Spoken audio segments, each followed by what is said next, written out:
सुंदरी ने सहन के कोने में पड़ी हंदिया साफ की और पास बैठे मन्नू को देखा।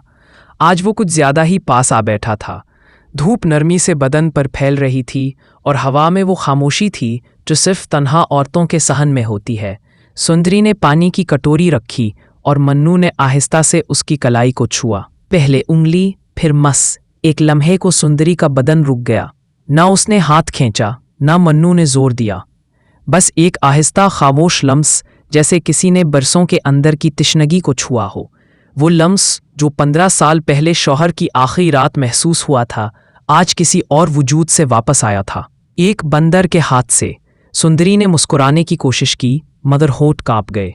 फिर उसने खुद आहिस्ता से मन्नू की गर्दन पर हाथ फेरा।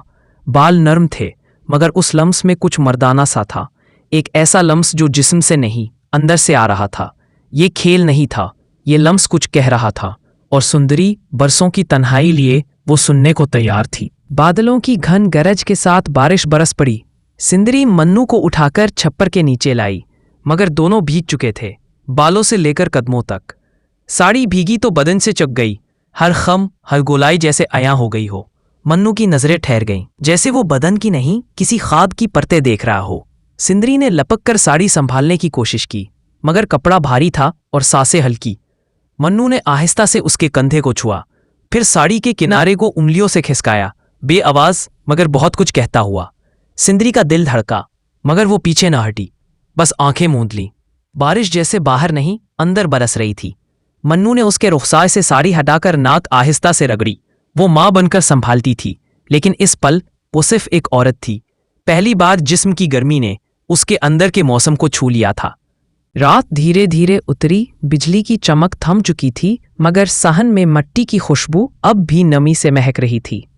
सुंदरी ने मन्नू को अपने बिस्तर के कोने पर लिटा दिया। वो सोता नहीं था, सिर्फ उसे देखता था, खामोश, गहरी ठहरी हुई निगाहों से। सुंदरी ने तकिया बराबर किया, फिर साड़ी संभालकर उसके साथ लेट गई। फासला था, मगर हवा में गर्मी थी, जैसे वो फासले धीरे धीरे पिघल रहे हों। मन्नू ने गर्दन मोड़कर उसका चेहरा देखा, फिर आहिस्ता से अपनी हथेली उसके बाजू पर रख दी। ना सवाल, ना इजाजत, बस एक तस्लीम, जैसे बरसों का इंतजार खत्म हुआ हो। सुंदरी की पलकें लर्जीं, उसने मन्नू का हाथ पकड़कर अपने सीने पर रखा। पहली बार किसी को इतना पास आने दिया था। खामोशी इतनी गहरी थी कि दिल की धड़कन भी सुनाई दे रही थी।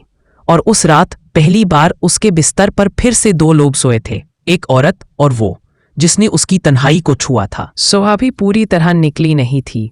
कमरे में हल्की सी नीली रोशनी, और सुंदरी की आंख खुलते ही पहली नज़र मन्नू पर पड़ी, जो उसके चेहरे के इतने करीब था कि दोनों की सांसें एक दूसरे को महसूस कर रही थीं। मन्नू ने आहिस्ता से उसके बालों को सूंघा, फिर अपनी पेशानी उसकी कनपटी से लगा दी। सुंदरी ने पलकें झपकाईं। दिल की रफ्तार तेज हो चुकी थी। उसने मन्नू के गाल पर हाथ रखा और पहली बार आहिस्ता से मुस्कुराकर बोली, क्या तू मेरी तन्हाई का जवाब है या मेरी सज़ा? मन्नू ने कुछ नहीं कहा, बस अपनी नाक उसके नाक से रगड़ी। एक बेआवाज चमकार, जैसे वो बोल रहा हो, मैं हूं, बस तेरे लिए हूं। इस लम्स में कोई बेहयाई ना थी, कोई झिझक भी नहीं। बस एक ताल्लुक था जो लफ्जों से ऊपर था, जिसमें ना जात थी, ना नस्ल, बस सुंदरी। और वो एहसास जो किसी बंदर में नहीं, किसी रिश्ते में भी नहीं, सिर्फ दिल में था। दिन का पहर ढल रहा था और सुंदरी तन्हा कमरे में साड़ी बदल रही थी। खिड़की के पास मन्नू बैठा था, खामोश मगर पूरी तवज्जो से देखता हुआ। साड़ी की गांठ खुली और सुंदरी की कमर का नंगा हिस्सा लम्हा भर को नजर आया। मन्नू की सांस जैसे रुक गई और सुंदरी ने यह लम्हा महसूस किया।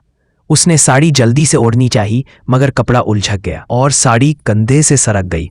मन्नू उठा, आहिस्ता से सुंदरी के पास आया। कोई बोल ना बोला, बस उसकी उंगलियां साड़ी के किनारे पर रुकी, फिर साड़ी आहिस्ता से उसके कंधे पर रख दी।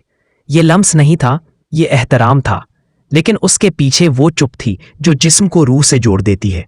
सुंदरी की आंखें नम हो गई, क्योंकि बरसों में पहली बार किसी ने उसके नंगे बदन को छुआ नहीं, बस ढांपा था।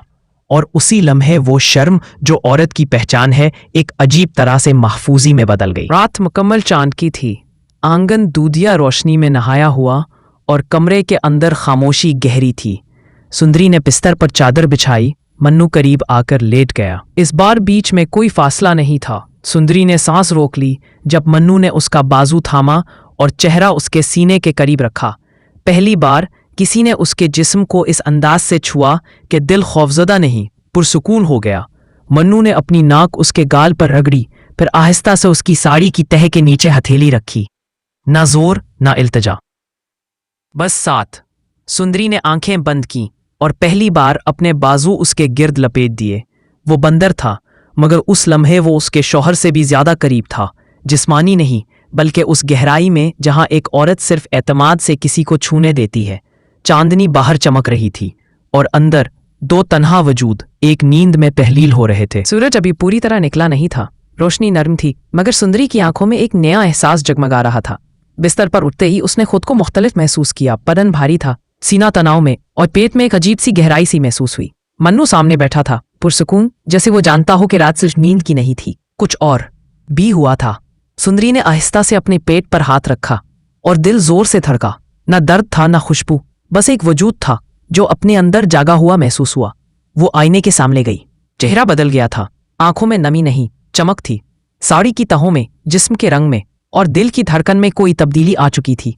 सुंदरी ने मन्नू की तरफ देखा और पहली बार कुछ नहीं कहा, क्योंकि अब अल्फाज की जरूरत ही न थी।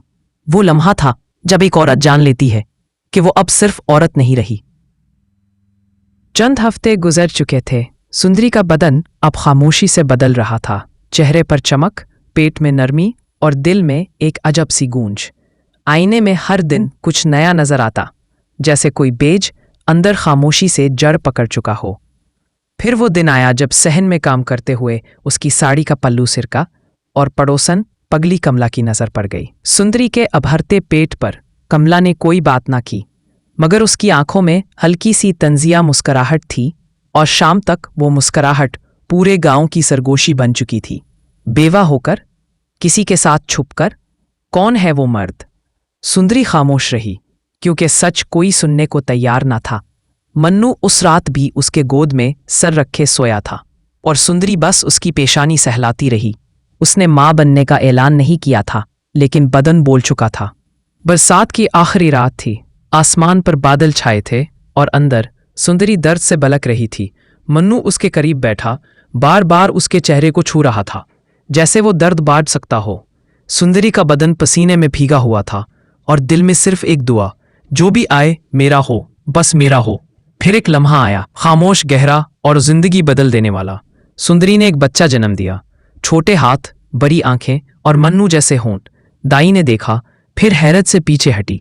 ये इंसान का बच्चा नहीं लगता। गांव की औरतें दरवाजे पर जमा हो चुकी थीं। कोई तंज कर रहा था, कोई मातम, मगर सुंदरी ने ना रोना चुना ना छुपना। उसने बच्चे को गोद में लिया, मन्नू को बुलाया और आहिस्ता से कहा, ये तेरा है और मेरा। जो प्यार से पैदा हो वही असल रिश्ता होता है।